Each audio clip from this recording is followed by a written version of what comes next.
two, three. All right. Thank you guys for joining us tonight on Let's Make a Pact. We got the usual suspects, Joseph Ward on the What up? Shoulders What of up? What up? Giants, Professor Carl, Independence Day Project, and of course Pat with PACTS. So we're about to make a pact. So what are we talking about tonight, fellas? I don't It's a know, whole lot of Pat. stuff going on right I Man, we mean, got a we lot got to a talk. whole. We got. Where you want to start? now. I mean, shoot, who you want to start with? What arena? I mean, Well, I got to tell you, not a lot of stuff. I've been off of social media for the most part for about 3 weeks now, and it feels good in a way, but then it disconnects me from some things. Like I don't have any source to get any news anymore because I don't watch a lot of television that's not recorded. And if I'm not on social media, I don't even know what's going on out here. But I jump on there every now and then to share a couple posts and some stuff going on. And of course, the first thing I jump on today, and the first thing I see is, Dylan Roof, and him making it crystal clear that he did not have any regrets. I don't know the context of what was said in the courtroom. I don't know.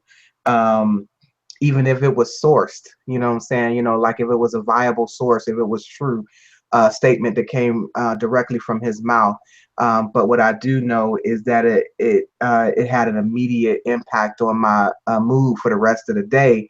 And I like to think of myself as, somewhat conscious enough not to fall for some of the uh, prearranged propaganda that gets put out there so that we can have a desired emotion or response to things that happen within the Black community, especially. But I gotta admit, today that kind of tugged at me a little bit, where I was, I felt some kind of way about it, and I'm pretty sure a lot of people do, because the minute I shared that with on my Facebook timeline, everybody kind of chimed in on, feeling a certain kind of way about it themselves. So, uh, and I realized I didn't say very much on my post about, how I felt about it personally, but it within the last week we found ourselves talking about how we are a reactionary group right now, and we respond pretty quickly to things without putting context to it. I didn't want to do that, but I did want to show how the impact of that kind of news traveling does affect you in some kind of way. So I gotta admit that was what's been on my mind for a little bit. What about you? What about you, Joe? man, look at him. Man, if we start not with the conscious community and all that stuff. I mean, because it's been a lot of things that's going on. But before we get into that, I want to start here because you mentioned something earlier. Something Pat and our colleague Dr. Samora Swigert and all of us have been talking about, though, the power of media, but the lack of media influences that Black America has, or I guess you could say the lack of use of the different channels we can use as our media. Because if you don't watch TV, but you really want to know what's going on in the world, how are you getting your stories? Are they solely through Facebook, Twitter, Instagram, things like that? Do you have outlets like this, what we're using? Do you have access, or do you know about blog talk radio shows, any internet radio shows, satellite shows, all these things here? Because being able to consolidate use our outlets as a power, it works. Just learned that I think he said either Hampton or Howard just launched their media outlet. So those are powerful things. Now, just get back. I I did pay attention to what was going on. Actually, I've been paying. I like to know what's going on, so I do pay attention to what's going on. I may not comment on everything that's going on, but trust me, I've been paying attention. I know I probably should know, but I know Soldier Boy and all that other crazy. Not just to know, but I work with kids a lot, so I like to know what's going on. So when they talking, but Right.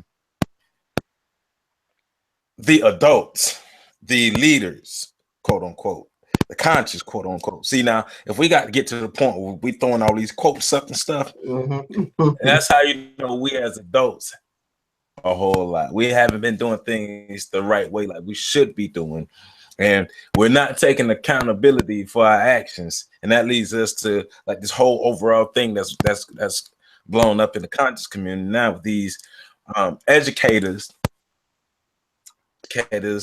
who have been given leadership status, who are going at each other's throats now, and it's real stupid. I mean, it's real ignorant.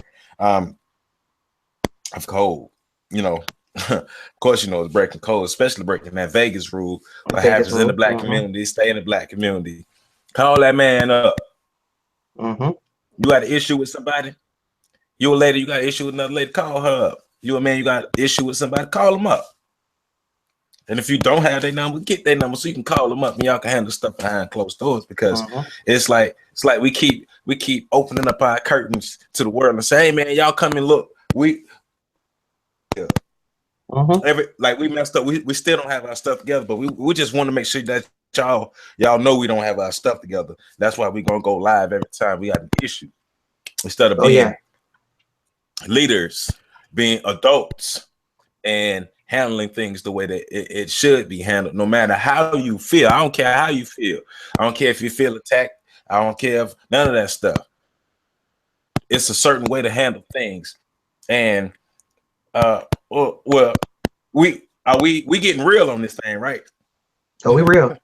Right. We real live too. Look, all right. Well, look, all this.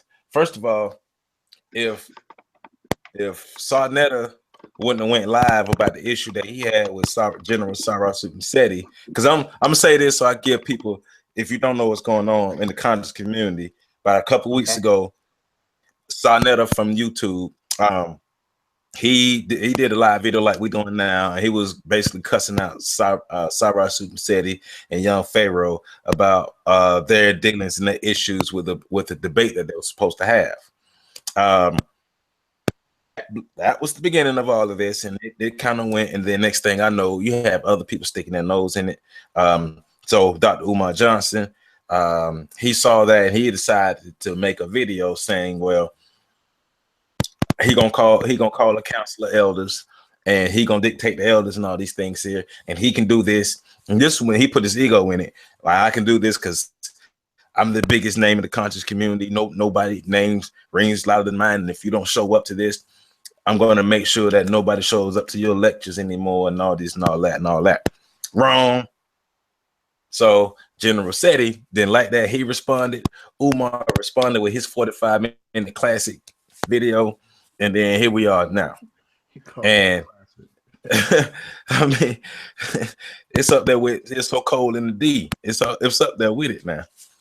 But it's like we're here because people are placed in leadership positions, but not necessarily have all the leadership qualities, or still developing leadership qualities, and ego and out of control ego and all these things. This is where we got where we are now, and so it is shining the big spotlight on what's going on. And Pat and I and our friend Jamie was talking about the other day. What it does also, it gives room for more division and finger pointing and saying, see, I told you them hoteps was crazy and all these things here. I told you they was over there with that line stuff and talking about this, talking about that. And it's like, that's not where we should be. We shouldn't be at the point to where we're looking for fault. We're looking for division and things to go wrong so we can try to make ourselves feel like we're right. Because it seems like everybody want to be right. Everybody want to be on top. But like I'm gonna keep saying it, in the end, we all losing. Well, you know, here in Pat, I'm gonna make this point before you get started. But here's a perfect example of why not adhering to the Vegas rule backfires on us. And the example is that the Vegas rule is not stating that because what goes on in the Black community stays in the Black community, that these issues will not be resolved. In fact, what we're saying is that we'll come to a healthier resolution if we keep those issues in-house and discuss them without without using humiliation, without diminishing anybody's capacity, without you know, what they would call fronting on somebody. We're gonna take all of that out of there because that's just poison to any type of resolution, and it gets people off track. And we spend an exorbitant amount of time not discussing the issue, but discussing how people reacted to the issue, because that admit that's what goes on when we don't handle these things in house. We don't care, you know. Uh, Dr. Umar may have said a couple of things that if he said it with a better tone and with a little bit more grown up presentation, we might have sat down and paid attention to him. But he didn't do that. So now we got to talk about how this fool got on camera, and you know, he just looked like a fool, even though he might have said some things that could have helped out. But it would have been better had, like you said, a phone call or a face to face. You can come, you know, meet me where I'm at and tell me that. But when you put me on blast, at that point, I figure you don't want a resolution. So when we don't handle the issues within the Black community um, internally, this is the result of that. We got to talk about everything else besides the issue that exists, because we all know we need a council of elders to hash out issues. We all know, you know, there's some organization that needs to happen within the Black community. However, when we start talking about self-appointed leadership and who has uh, who's who's at the top of the hierarchy and this kind of stuff, yeah, we're gonna start looking at you kind of funny because we don't really see anything coming up out of that self-appointed leadership role. But I kind of that's my take on the Vegas rule. I hope everybody got that one. Pat. I just wanted my bad. Okay. Just real quick to just touch on what you just said about not just self-appointing stuff. Like the council of elders needs to be a nationally recognized council of elders of actual people who put in work and still putting in work, not people who just old. Well, and yeah, and I agree with that too. But and I don't know that we can have a national council of elders. I think what we probably should do is start out on some local levels, and because basically what happens is we miss a lot of our historical content that just happens right here in our own communities, because. For instance, if you go to Mississippi, there's so much rich history there that we don't know about here in Florida or Ohio or Baltimore. And when you're local, you know about that history, but and you pass it orally down to other individuals there. But it doesn't always get out to a national audience. So having a council of elders locally and maybe having one or two of those people maybe out on a national, that would help. But we need it needs to be you know, yes, you're right, some requirements for it, but I think we definitely need some local representation so that you know, one elder from an area can talk to another elder from an area and still have relevance in historical content, because that's what we need them for. We need them to there to provide that input of what it was like when and how do we progress forward. So Pat, we're gonna stop interrupting you. I'm enjoying listening. I mean, to be honest, my take on all this has gotten to be a little bit different because I have watched all of everything. I really have. And I actually pay attention to a lot of things that I will admittedly say I probably shouldn't. You know, the same as Joe, except I'm not working with kids as much as Joe, so I don't even have that excuse. I like to know a little bit about everything that's going on in the community. But in terms of this particular situation, and I'm gonna tie it in with the Dylan Roof situation, or the Dylan Roof, or the crazy white boy, whatever his name is. Honestly, I don't even think his name Exactly. should be a name that we remember. I Um, agree. so, but I look at it as at what point, because we have another rule in the code of conducts too, called the Sambo rule, Hmm. which pretty much says if you're deemed to be an enemy of the community, none of the other rules apply to you. And we can put you on blast. We can, we can basically treat you the same way we would treat an enemy. Okay. And so at what point, do we begin to say you have crossed the line from being just somebody with a difference of opinion to being somebody that needs to be called out? And I think for me, that's where I begin to look at everybody in those particular, because we're always calling out rappers for their negative terminology, their bad influence, their poor status as role models, this, that, and the third. We're always constantly calling them out. But then we have a segment of this community over here who is essentially doing the exact same thing. But because they're talking about Black history, we give them all kinds of passes. And then we're routinely finding out that their actions are not even in congruence with their speaking. And we don't even call that out, not even amongst each other.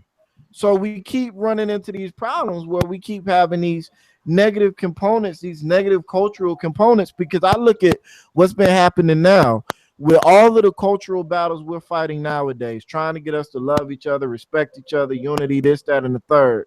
And then you have this area of the community who is seen as knowledgeable and seen as some of the premier leaders, some of the premier thinkers of what we have to offer. And when they put out a video that goes against that, the damage it does takes people like us months and months and months and months, sometimes years and years and years to repair, to get over. Because now you have people have it solidified in their minds. Well, if he did it and he's on that status, he's on that level, then it's okay for me to do it. So that's what I look at when I come from all of that. But like you said, Monique, it ties into the crazy white boy situation where now we can't even have a discussion about what we're going to do and how we're going to handle that, because we have to deal with the foolishness going on in this community that has been ignored for decades, and now it's being encouraged. People are building up their entire platforms based off this. Meanwhile, you got this dude who went into a Black church and killed 9 people. And then you have all the people in that community coming out, their family members and stuff, talking about, we forgive you. Mm. And then you run into a situation where he stands up, and makes a statement, open a statement, and he tells the jury to forget the statements made by his defense attorney. He says, and I quote, "There is nothing wrong with me psychologically." I'm reading this right now from the papers. Yes. He then goes on to say,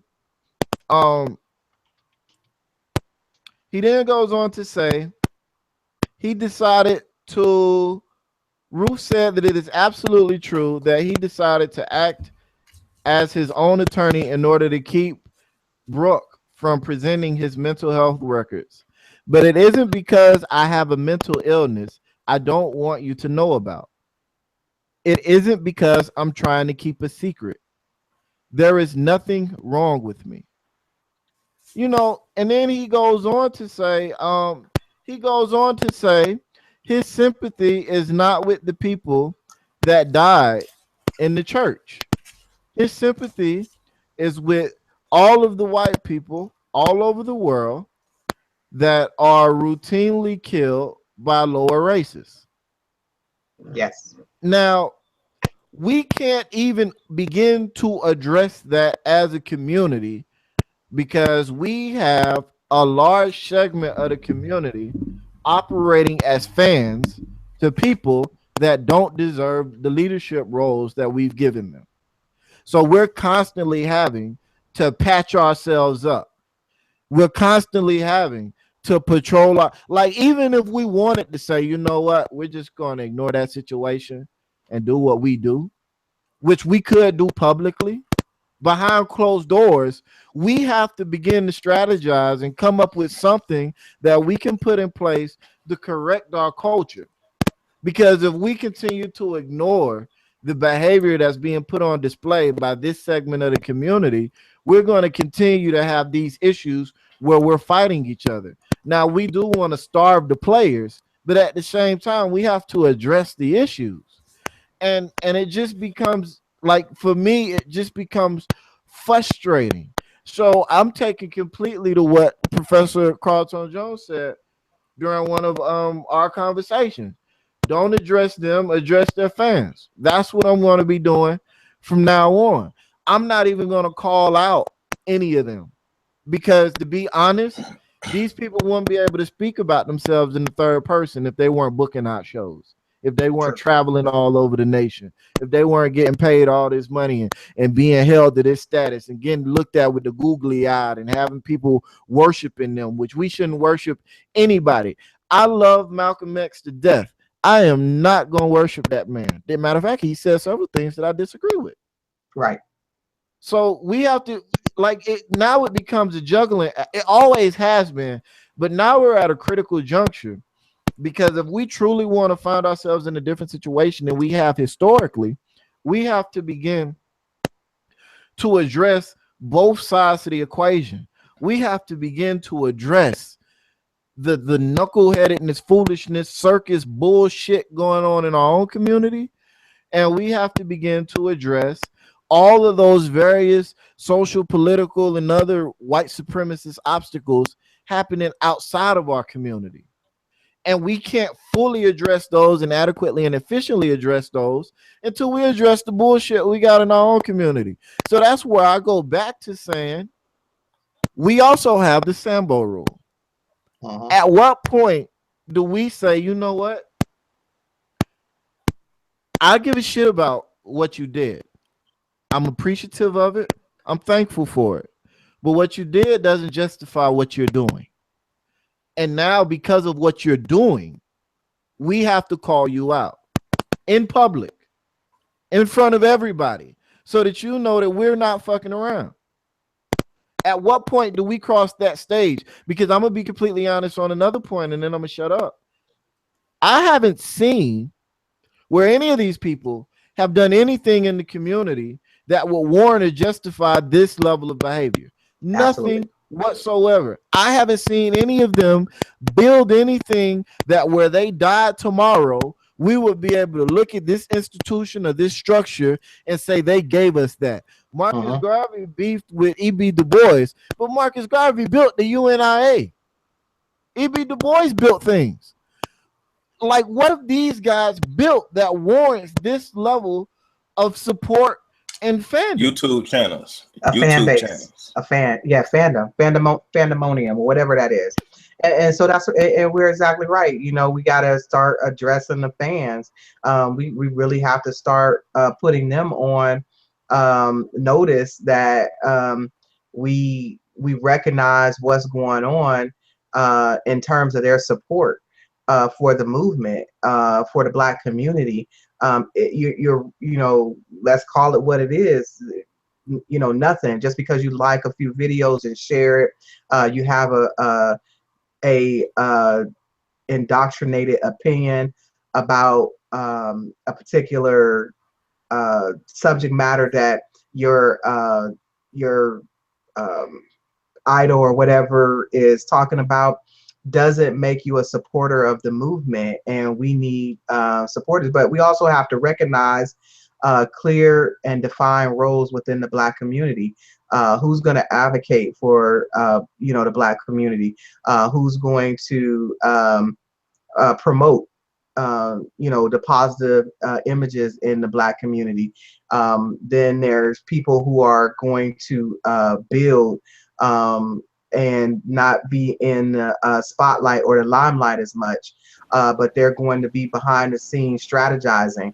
We need to recognize those roles, and hopefully people can get into them, because there are a lot of people right now who are assuming the responsibility of a leadership role, but they're actually they should probably be maybe an advocate and or a what you call before Pat, a dark worker, somebody who's just working behind the scenes, because they're not ready for being a leader within the Black community. So that's that's definitely important. Right. Hello. Get him. Get him. Get him, Professor. Well, I agree with everything that you all have said so far. I really want to talk about, I want to elaborate a little bit on what something Patrick mentioned, was, how Dylan Roof, he made a declaration. This was sort of like a manifesto that because I'm looking at it too. This is a manifesto, and he's trying to become martyred. He's trying to become the face of some sort of movement that's very dangerous. And the fact that we got all this bullshit going on in the background with these figureheads who, as Pat said earlier, if they died today or tomorrow, there'd be no evidence of their institutional commitment or their institutional contribution to our cause. In addressing that, we have to start, I agree, we have to start addressing the fact that our community is turned into a community of fanaticism in regards to dealing with the Black empowerment. Because I'm not even gonna call it Black consciousness, because there are people who don't claim to be a part of Black consciousness, but they are part of the Black empowerment movement. And being a part of the empowerment movement, they themselves have also participated in some shenanigans at one level or another. So these things have to, these things have to be, addressed. And like I always say, public praise and private execution. But collectively, internally, we have to address the behavior as a whole. The individuals are going to, we have to make it where they're uncomfortable doing this. We don't even have to call them out by name, so they don't feel as though they're being attacked, but we can address their behavior publicly. And we also can address what proper leadership looks like by, when we start moving in on some of our goals, when we start building, and when we really get the ball rolling. Because as a person said before, when you have funding, you can start moving and doing more things. So as the funding becomes more available, and we're able to enact some of our initiatives, I think we'll be able to show the people what they need and show the people what institution building looks like, not necessarily the celebrity fashion that they fall under.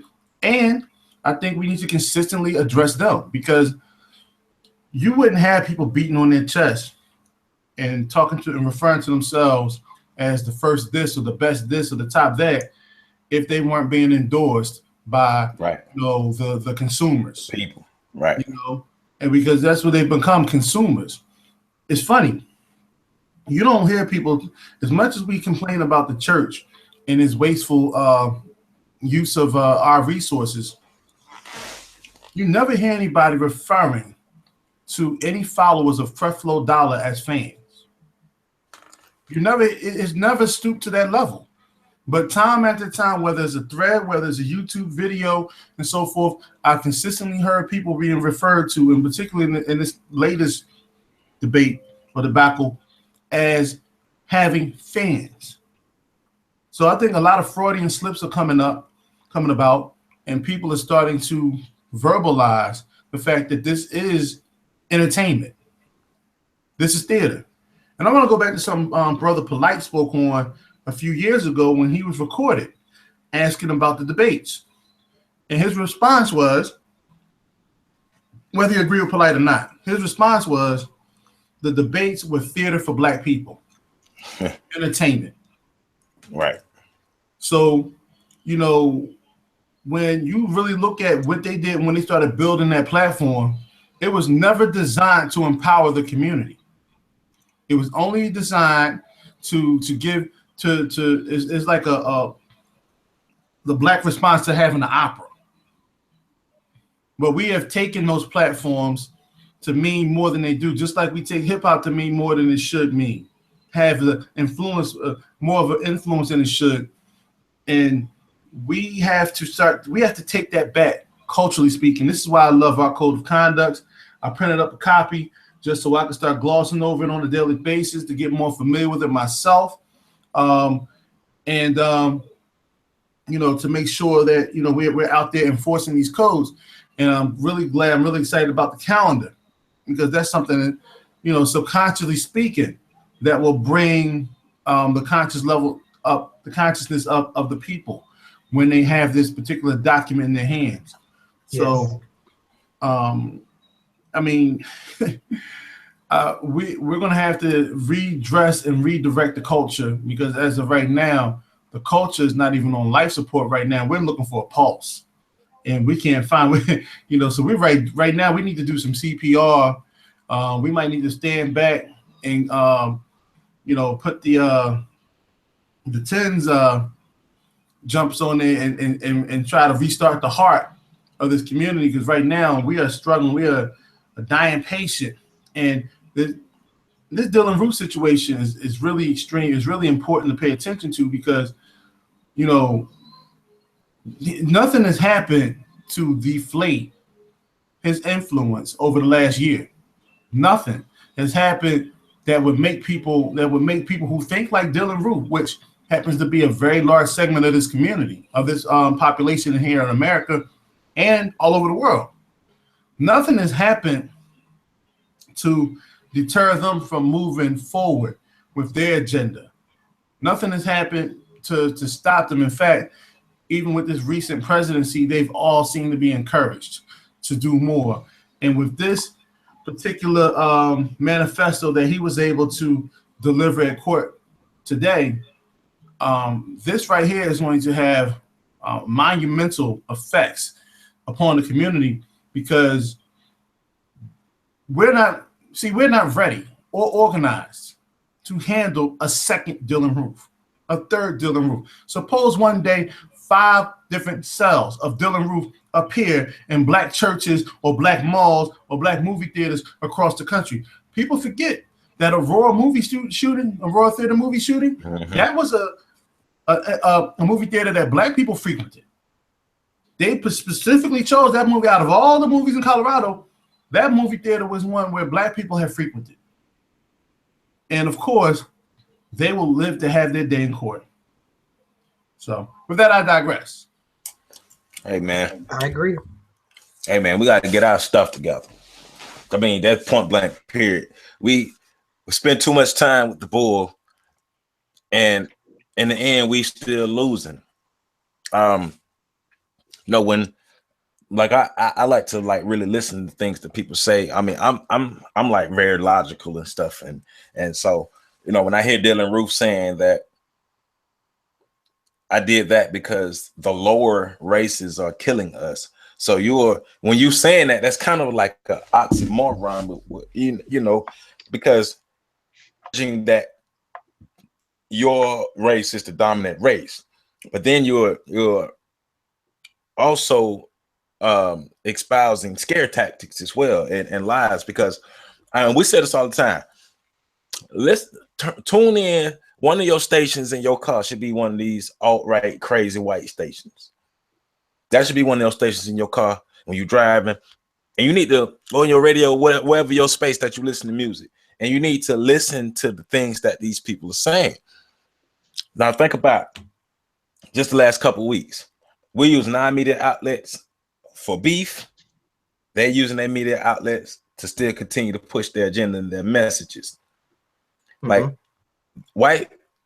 white supremacy, their agenda is to exterminate black people. And let me make this clear, because I was having a conversation with somebody, and because a lot of people don't understand the concept around black. For some of y'all, when we say black, we don't mean African American. Black and African American is not the same thing. When we say that, black is like the collective consciousness of the people of the diaspora. The African American is like somebody like me that's born in America. We're not trying to take people's ethnic or cultural backgrounds away from them when we call them black. When we talk about black, that's a universal consciousness, a universal awareness.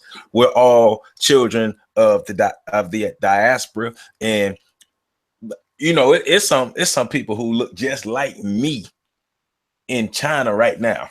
You know, so we're talking about a collective consciousness, but black people are beefing. White people building and killing. White people practice killing animals.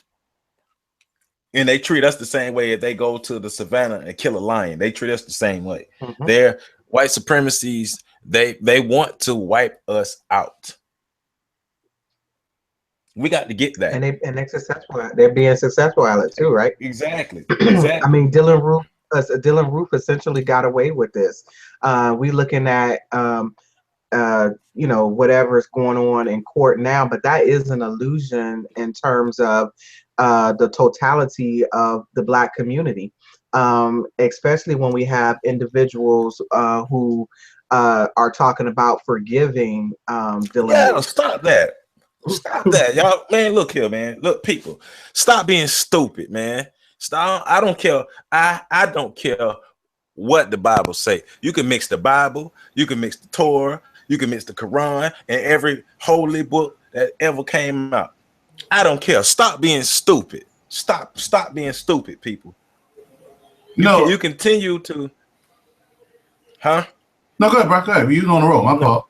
No, it's just like we're continuing to give a pass to people that are killing us, and we're making an excuse for them to kill us. I mean, we have to stop that. You want to know why? Because in the morning when we go to work, we're listening to Steve Harvey, we're listening to Tom Joyner, we're listening to some other buffoonery on the radio in the morning. We're dancing, we're lubing, we're getting ourselves together. I'm guilty of it too. They're listening to NPR radio, National Public Radio. They're listening to Newt Gingrich. They're listening to Alex Jones. They're listening to all these people who talk about, you know, building white nationalism, you know, the alternative right. And this is what they're feeding. So we're getting fed the boogie or yoogie. We're getting fed being passionate by Steve Harvey. I mean, Steve Harvey today is telling a person that they don't have any purpose in trying to direct their life. They should let God lead it. And I'm thinking to myself, God gives you free will. This is according to the Bible. So if you got free will, shouldn't you be leading your life? So, you know, but the bottom line is that's the center of the conversation. It's not about what the community needs. It's not about protecting our community or our community investments or defending our community. We listen to the BET version of news. Yep. They listen to the CNN, the MSNBC, Fox News, like I said, all these private blog talk radio shows, all these private networks that are out there that have been building their audience for the last 10 years, at least. Actually, you know, you want to talk about Alex Jones. Alex Jones has been around since the mid-90s. You know? So, you know, you have all these entities who are building their audiences, and Glenn Beck, all of these white supremacists who are out there building and building and building their franchise, and these are the people that they are listening to on a daily basis. InfoWars gets hundreds of thousands of views a day. InfoWars, you know, you get and that's Alex Jones's medium. You get Bill O'Reilly. I once watched several different things that's going on, you know, several different posts and going through different timelines, and it showed people, and it asked the question, what was the most important television show for you to watch? And down the list was the Bill O'Reilly edition of Fox News. You know, down the list. Now, if you ask us what's the most important television show to watch, God damn it, I don't even want to know I don't even want to know the answers on that list, because you'll see some shit like Scandal. You'll see some stuff like you know what I'm saying? Love and Hip Hop. Love and Hip Hop, Atlanta. All that stuff now. Stuff that has literally no meaning, culture killing shit that we don't control.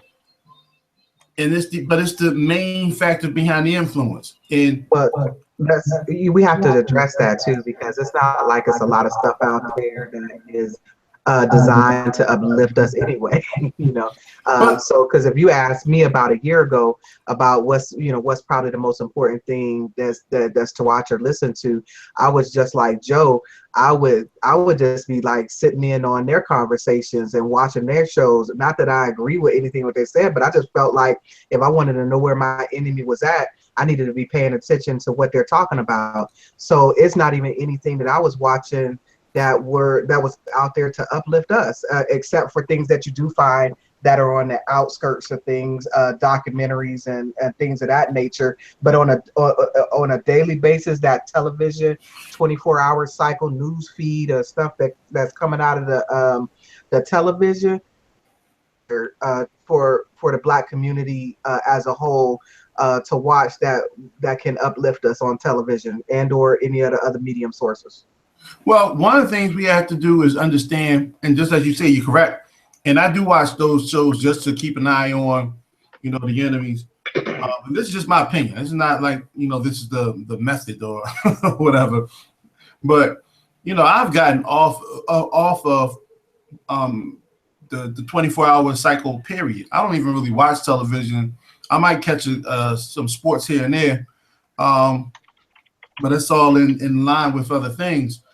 But one of the things I do tune into is a show like Tariq Nasheed. I will watch his show on a weekly basis, because he'll speak on issues that we talk about, and his platform is growing. I will watch brother Rich, who has the underground Railroad show. Yeah, I believe it's the Underground Railroad show on Blog Talk, right? Yeah, it's a talk show, and you can listen to that on Blog Talk, or you can listen to it on YouTube. I'm listening to the Freedom Train. We have to start putting our mediums out there for us to get a control over the things that we can control. We can't control the fourth branch of government, which is the media. It's designed to keep us, to tear us apart. And here's the thing. They'll show buffoonery in all communities. The problem is we can't afford to live to those standards, because there's no plan B. There's no backup plan. There's no way, there's no trampoline, or there's no lifeline, or there's no safety net for when we fall off. And this is, so these are the things that we need to start addressing. In the morning, there are Black talk shows that do talk about issues that we need to address. And I'm not talking about TV One. Here in Philly, we have WURD 900 AM. Now, I agree. I don't agree with a lot of the things that go on that they say, but they do speak to our issues on a political level, and they speak to our issues on the community level. We have some other shows that are starting to move towards that direction, where they're starting to address the issues that we need to address in the community. We have to consistently build those things up and put those things out there so that people can have access to it. Now, I'm going to be honest with you, and just like I was honest before when I said that I believe that the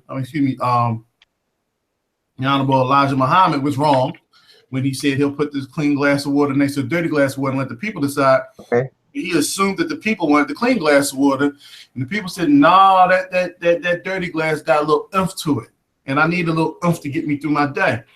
And like I said before, it's not a criticism of Elijah Muhammad, but basically, this is about when you give the people the chance to do the right thing, how often they don't do it.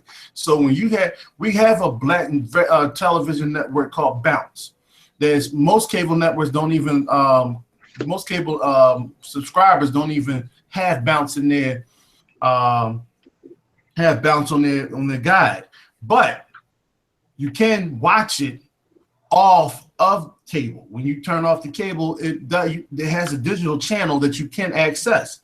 But those good shows that don't show black people cooning, that don't show black people bouncing off the wall, the community itself is shown that it prefers to see the buffoonery. And I understand the social programming. I understand the programming. But I'm just saying, we have to be clear in terms of what people actually say they want and what they actually want. You know, I had this saying before when I talk to women, and they say all I want is a man that's going to be honest, tell the truth, and, you know, be straight up with me. I said, cool. But if a man walked up to you in a nightclub and said, listen, I only want you for one thing tonight, and after that, I don't want to talk to you no more. I don't want to speak to you. If we bump into each other on the street, you know, it's a quick hi and goodbye. And then you got another guy who promised you the earth, the moon, the stars, and this, that, and the other. Which one would you most likely entertain? And of course, they said the second one. And I said, why? And he said, because what self-respecting woman would let a man just tell her all these different things, you know, that he just wants to have sex and he just objectifying her. It's basically both men want the same thing. One told the truth and the other one lied to get it. You preferred the lie because he said what you wanted to hear, even though you knew he was lying. And this is what we deal with in society. We keep saying we don't like the foolery. We don't like the buffoonery. We don't like all the other the way we're objectified. But then we see that picture like we had in the chat with a sister walking around with a shirt off or with her breast exposed, right? You know what I'm saying? So it's like we say one thing, but for real, we want that second thing. We want that and I'm talking community wide. And whether it's been programmed in us or not, that's where we are in our reality right now. And well, yeah. I'm sorry. I would like to another viewpoint. Not that I disagree with it, but I do believe that when we start talking about our voice as a collective or what we represent, it can be skewed a little bit in terms of it feeling very hypocritical. And I really don't think it's actually that way. I just think that's the way that it's portrayed. And of course, in a negative way, especially when you start talking about the Black community. But in any respect, you know, I know we say that, and I partly agree with it, that we're not ready for nudity in our society. But I don't know if I necessarily believe that wholeheartedly. But of course, if I'm asked directly, I try not to answer the question directly, which is how would I feel about that situation one way or the other. And obviously, you know, from my point of view, just personally, if it's a woman, I'm not even checking for her. So it really doesn't even make me a difference. She could walk around butt naked and I really wouldn't care because there's nothing there for me to, you know, take a look at or get excited about, you know. But if it was a man, I might do a double take. And that's just the truth. You know? So oh yeah, straight up. But I ain't gonna lie. but in the same respect, I'm also looking like in my mind, I'm saying to myself, you know, is there anything else that you have to offer? And any gentleman that I probably or that I associate with would probably say the same thing. Okay, well, I see your breasts. They can only take you so far. So what else do you have to offer to this situation? Is it art form? Is it some type of protest or advocacy? Are you actively promoting something? What are you offering besides your breast? You know, so You Hey, know, so that's kind of where but I think as a society we should, you know, she really should be able to walk around how she want to, but you know, less of her and more of him, if you ask me. But that's just my opinion. yeah, because like you know, like we talked about my whole thing with that. I ain't gonna lie. See, I don't like to be a hypocrite. First of all, I don't like that. So I'm not gonna be the dude to say that is disrespectful. She should not do that. But then, man, please, the first thought come to my mind. Ooh, is that? Ooh, I ain't gonna lie. That's my first thought. And then my second thought is, well, that's not that safe. That's not too. It ain't the safest thing. She might not make the best decisions. That's not the safest thing to do, to walk around with everything just hanging out like that. But I ain't gonna lie, I'm looking, and every time you walk past me, my eyes, and I'm looking.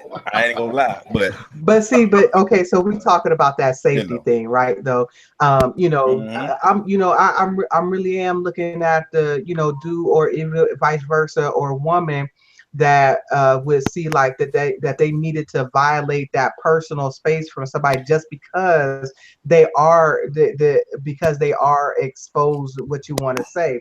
The Right. mentality of the person that does that is a little bit off centered as well. So, because I I'll mean, I co-sign you might there. see you, I might notice, I might do a double take, but I ain't trying to touch you or grab on you or do nothing like that Right, either. I ain't trying to violate right. that personal space. And see that to me, that's when the say that look. I've been clubbing since I was 16 in the adult clubs, right? So I like we've all been in these environments, you know, alcohol, prison, all these things here, and we know how people act. We know it's a lot of people who they don't care for other people. They don't value human life. And see, that's the biggest thing with me. It's purely safety issue. You know, you putting your like you. I'm not gonna say you invite because I hate to say you invite that, but idiots take advantage of that. So that's how I'm gonna say that with that one. But go ahead, I Pat. I know agree. we keep cutting from. I agree with that on that subject in particular. I don't think she's necessarily wrong. Anybody's wrong for wanting to walk around or even choosing to walk around with their goodies hanging out. I didn't personally find the outfit attractive, um, but that's just me. But we have to acknowledge the society we live in right now is like people are warped. And if she got attacked, it wouldn't be her fault. She didn't ask Right, for it. But we also have to acknowledge the truth of the scenario. There are a lot of broken people out there that culture hasn't dealt with yet. Society hasn't changed the culture enough to make that something that's acceptable. So, you know, if she wore it and got attacked, I would never say that's her fault. Never. Because you should be right. able to wear what you want to wear. You should be able, if a woman want to walk out the house butt naked, she should be able to walk out the house butt naked. The operative word in that phrase is should, because we live in a Mm-hmm. society and in a culture where if you walk outside butt naked because of the way young people, especially young men, have been groomed, somebody's going to probably attempt to take advantage of you. Now, while we're fixing that situation, we kind of got to deal with the reality we have. Once we get the situation fixed, which is something we should all be working towards, girlfriend, if you want to walk outside free balling in a sheer sundress, have at it. You know what I'm saying? So that's my take on it. But going back to what Professor said earlier, I do think as a community, there's a lot missing in terms of our understanding of the foundations of things. So when we talk about these debates, like he said, the debates were started as a form of entertainment for black people. And then, you know, he spoke earlier about hip hop. Hip hop is, I was having this discussion earlier. Hip hop is something that was developed as another form of entertainment for black people. It was party music for young black people. It didn't get consciousness didn't get added into hip hop until later, and it got added Right, in by a right. man that nowadays everybody wants to call a child molester, which has Yeah, that bearing battle. on everything. So we hip hop wasn't birthed as this major force for black empowerment like we like to imagine it was. It was birthed as party music for youngsters. It was a replacement for disco. It was the next step. They didn't want to wear suits and they didn't want to get dressed up and go to the club and this, that, and the third. They wanted into the grown and sexy scene. They just wanted dress out, do their dance, vibe to their music. Boom. Hip hop is born. And so, and now we run into this problem now where people, you know, like he said, they like to pretend like everything is bigger or different than what it is. And you can't begin to adjust the purpose of something until you understand what its purpose really was to begin with. Now, once you understand that hip hop was designed to be party music, it was designed to be an escape from reality, then you can begin to address the natural built-in resistances that hip hop culture is going to have towards change, towards becoming something that's used to deal with reality instead of escaping from it. But you can't do that until you acknowledge the reality that hip hop was designed as party music. Soulja Boy, Lil Raggedy, Actually, Track Babbity, Bap, 21, whoever, and all them other young dudes. They're the next evolution of what it was designed to be. Chuck D, you know, and you go down the line naming all these conscious rappers, the modern KRS-One, all these other Tribe Called Quest, they are the anomalies. They are not the norm. They are the rarities in that culture. They are the people who try to use it as a force for good instead of using it as what it's supposed to be used for, party music. So it's the same as acknowledging that with hip hop. We have to acknowledge it with the debates. We have to acknowledge it with black comedy. We have to acknowledge it with almost everything we associate, because almost everything we associate with being black nowadays that we love to try to defend was created from a standpoint to escape the harsh realities of our lives. Until we come to terms with that, we'll never be able to twist anything into being something that's truly powerful and enlightening and uplifting for the community. That's just my thoughts.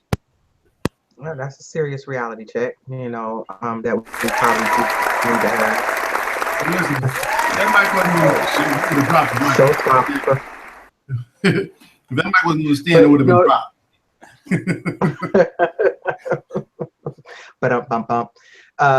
But no, that's a reality check that we do need to have in terms of that, and that should be a part of our oral history. You know,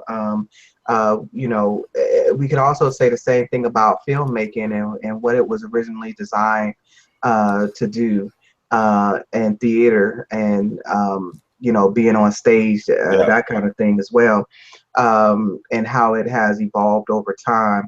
But how we strategically can use those mediums to do what we need to do. So we do, despite the fact that the original origins of hip hop was designed for, you know, a sect of society that needed escape, but also needed a way to express themselves within their natural environments. We are able to still use those mediums to get out the message, and we should be grooming conscious rappers, if you will say, or rappers who understand it's black first. We should be just grooming that, because we should be raising kids who are black first.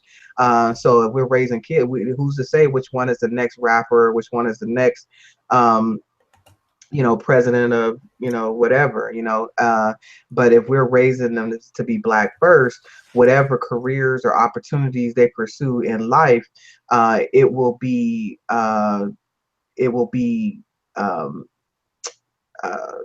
impacted by the fact that they are aware of their blackness, and how important that is for our survival. So, you know, but I still agree that it's important for our oral history to be more accurate, for people to understand and not expect things out of situations that just not realistic.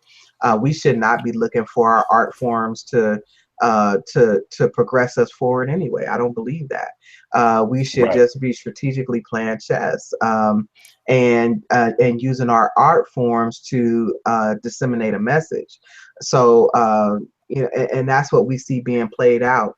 But I do want to talk to the fact that why everybody is not on the same page or even in the same book. And a lot of that has to do with just the indoctrination and the conditioning that's been going on over the years, but not just years, decades, right, centuries, that we can talk about. I ran into somebody, and I was telling them about the calendar, the 2017 Black the Way You Came calendar. And when I said black, they immediately made a kind of a face like they was hurt. And they was like, I just don't like to use the word black because it represents something that, I'm not black, I'm brown skinned, but I was like, what? I don't think Shut you quite up. understand.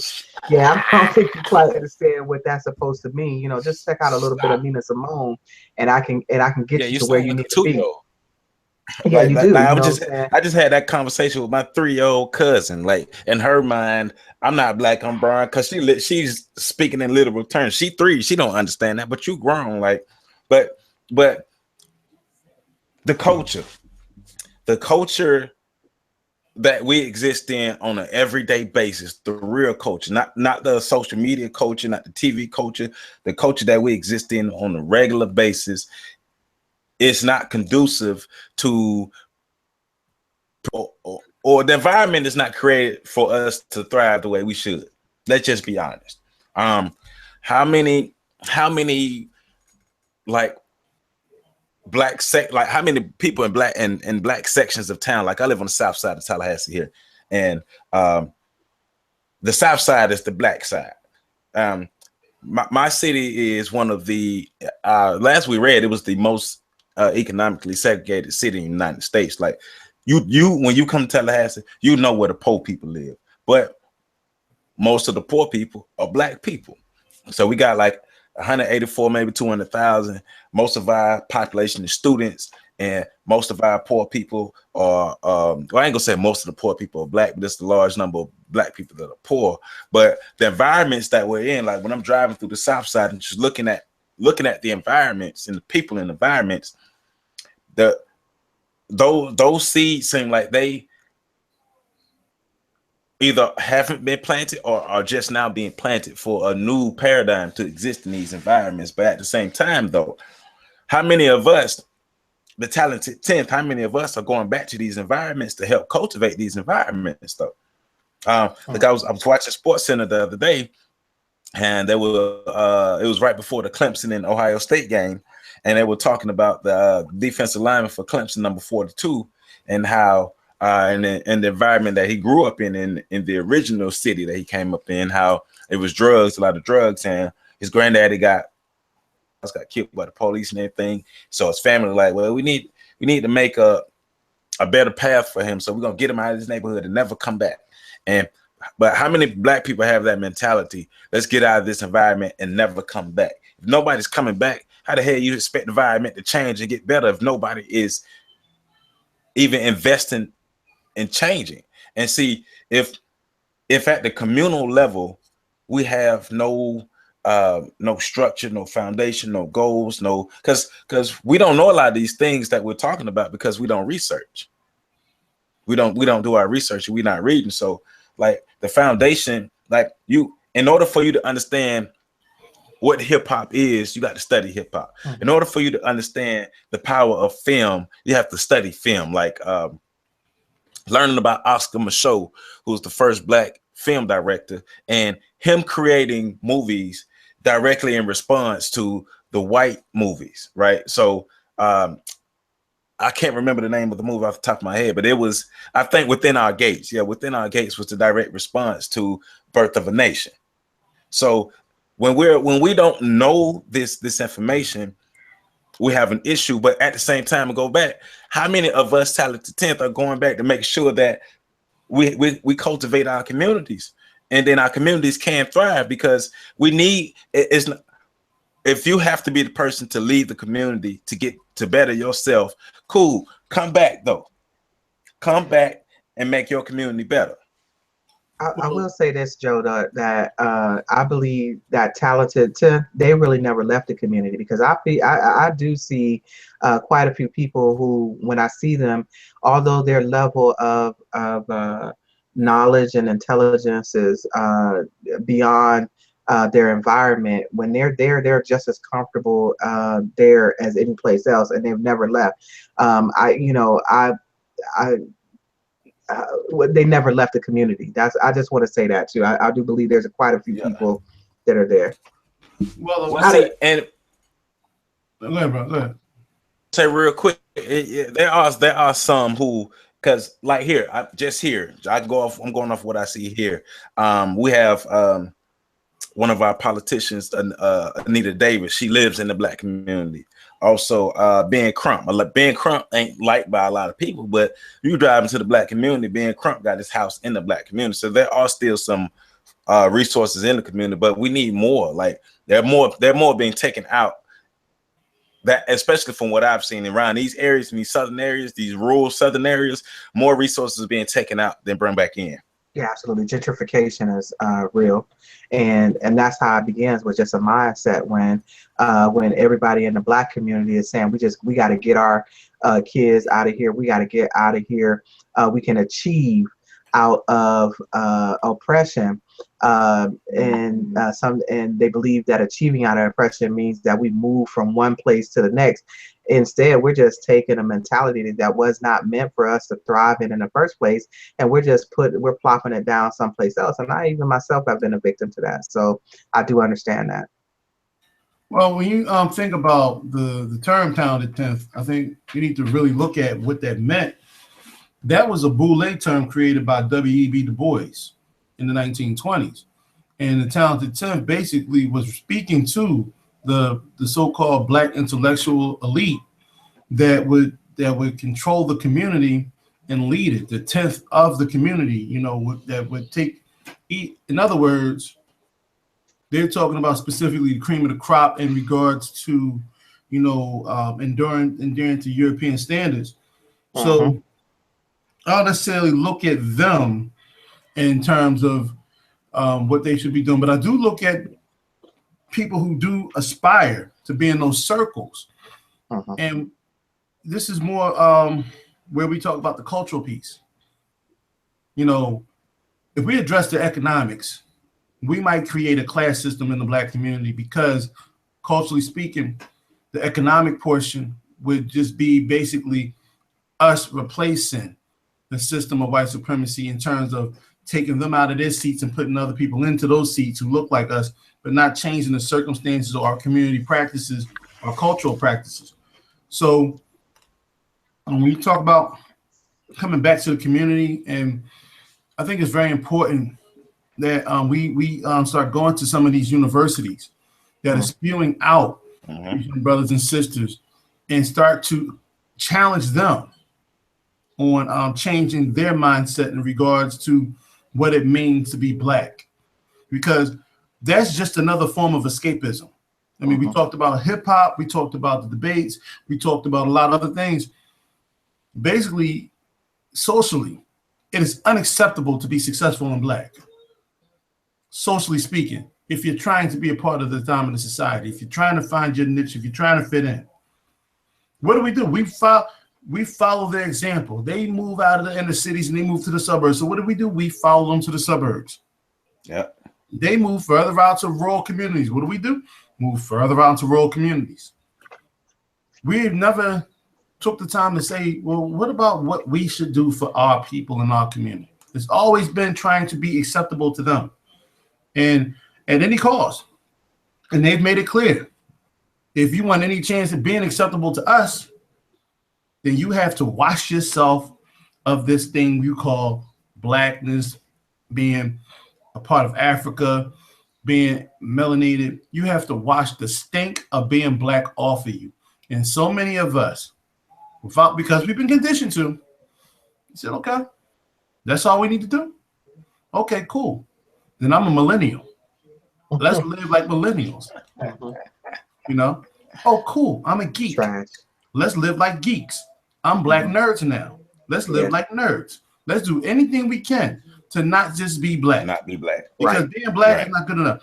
And Afro even the elders, because the elders were Democrats.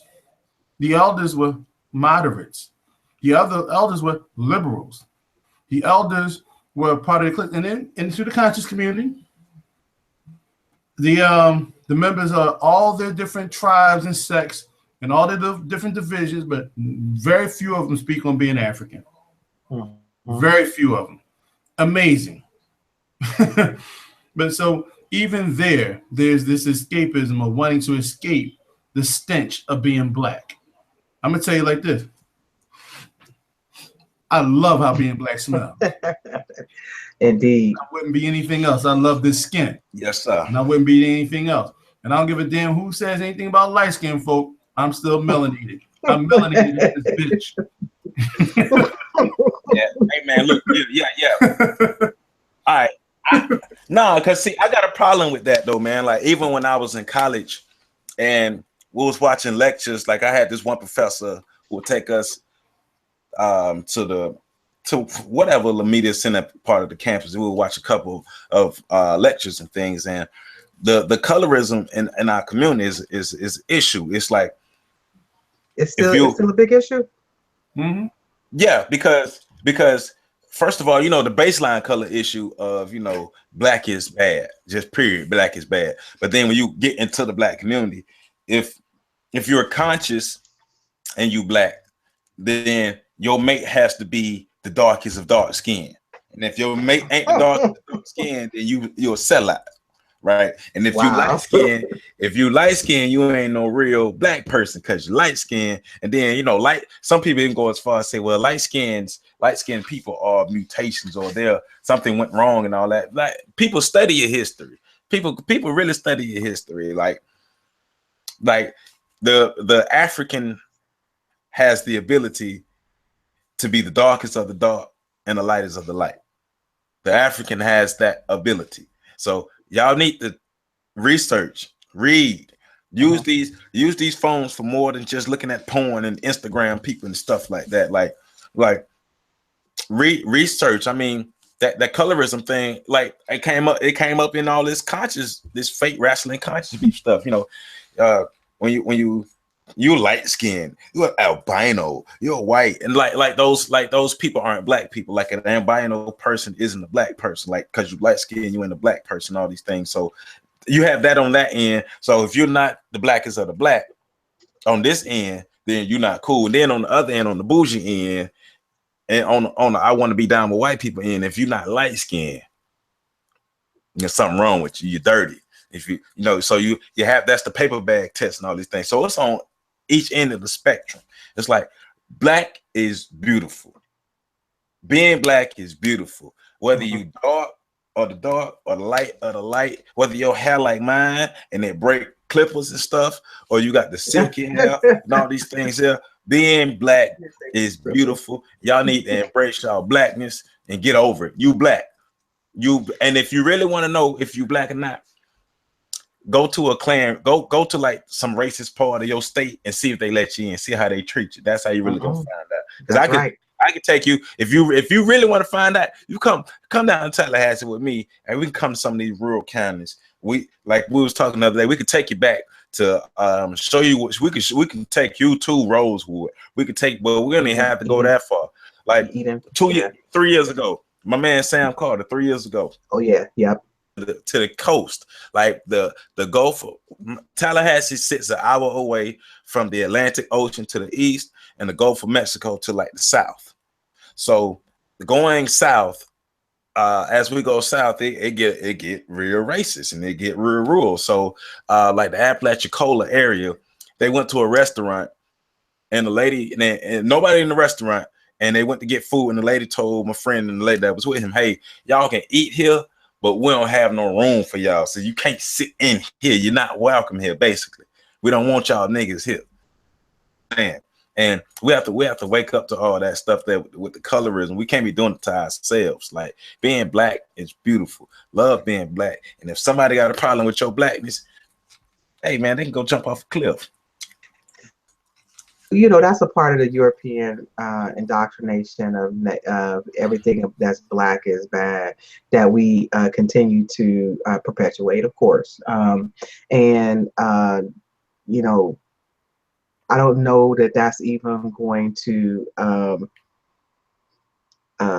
go away, because even in European culture, they have some different standards of, you know, I wouldn't say colorism, but paleism or whatever, you know, they might pinkism, or I don't know what that might be, but um, you know, so I don't know that in the black community that will completely ever go away, as we're probably going to have standards of beauty that change even within the black community, and whether that's based on skin color, I don't know.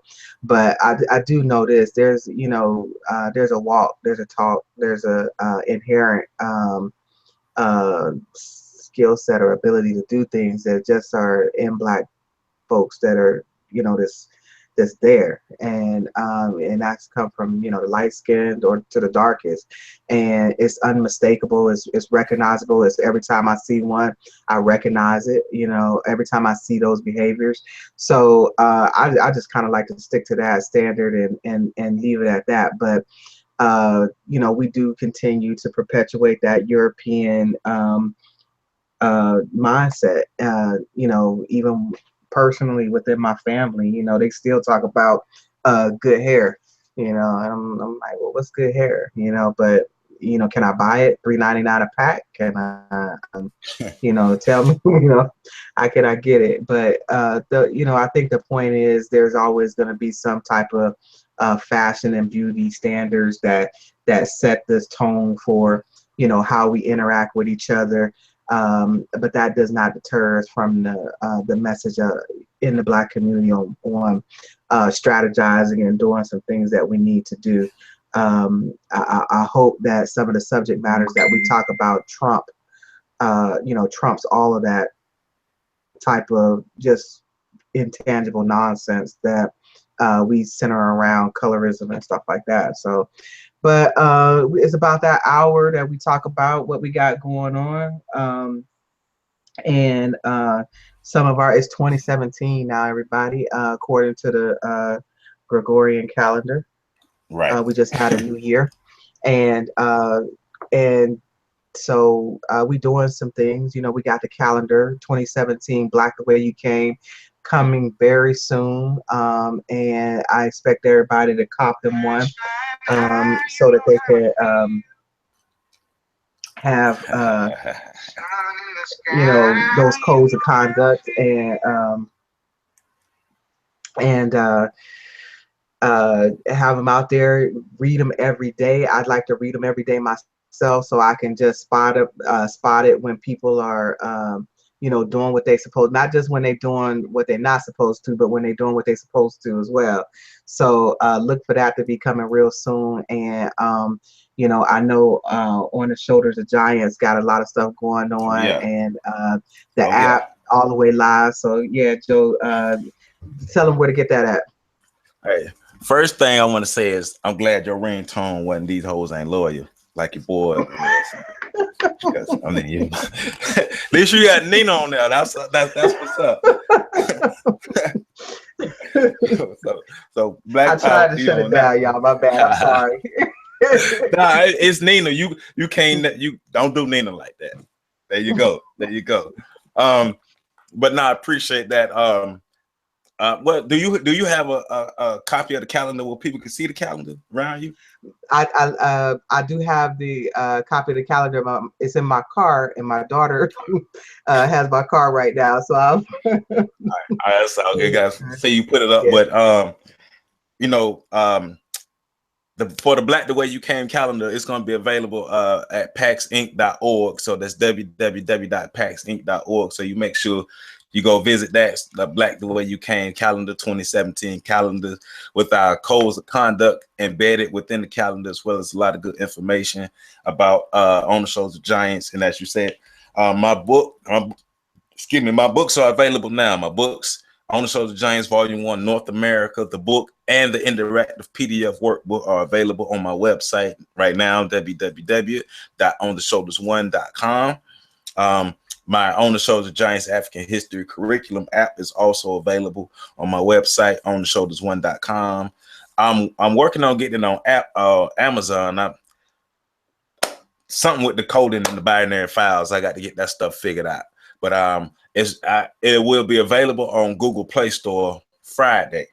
All right. So the app will be available on Google Play Store Friday, and we're still working on getting it developed for the iPhone and all Apple products and stuff like that. So and my On the Shoulder Giants nonprofit organization, we up and running. My website is up and running. That's ontheshoulders.org. So you make sure you go visit that, check me out, donate, support.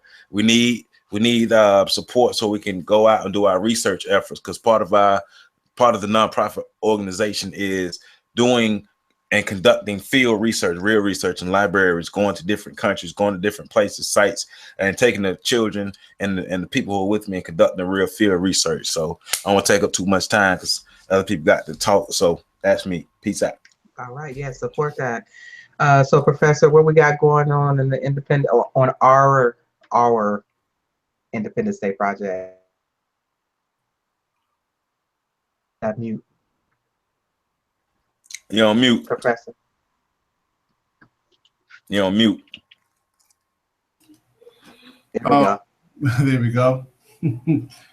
Sorry about that. We have some filming that we're going to do tomorrow at the Luther Rogers Center.